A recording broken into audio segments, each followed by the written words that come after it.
पूजे संसार बुदाई पूजे संसार तोर गूंजे जय जयकार बुदाई गूंजे जयकार।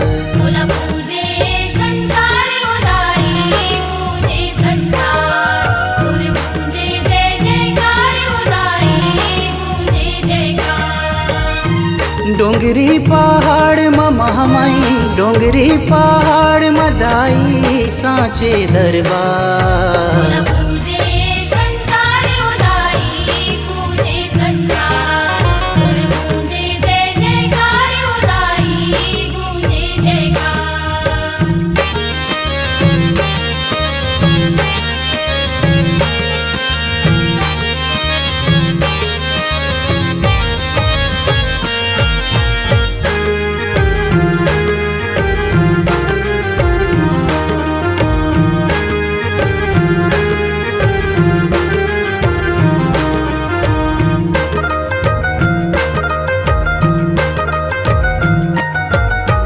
झोली सबके भरथस दाई जिन तोर शरण माथे वो आशा लगाए तोला महतारी जीव जगत गोहरा थे वो।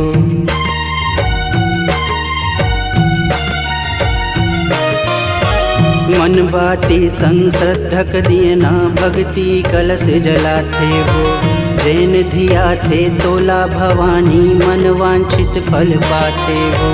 माया ममता के तोर अंगनामा माया ममता के तोर भुवन में बोहाए निर्मल धार। तोला पूजे संसार बुदाई पूजे संसार तोर गूंजे जय जयकार बुदाई गूंजे जयकार।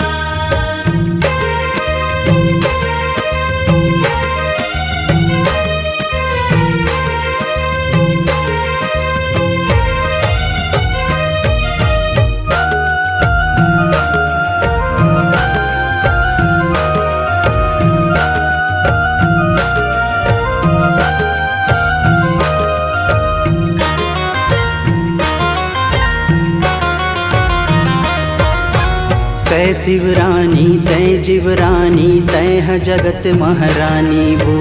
तीन लोक औ तीन भुवन माँ तोर हवै निगरानी वो।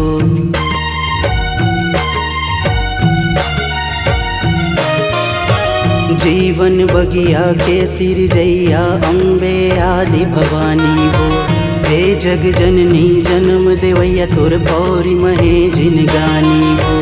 लाला धनेन्द्र तोर डेहरी माँ राजेंद्र कौशिक तोर डेहरी माँ बैठे हाथ पसार। तोला पूजे संसार बुदाई पूजे संसार तोर गूंजे जय जयकार बुदाई गूंजे जयकार।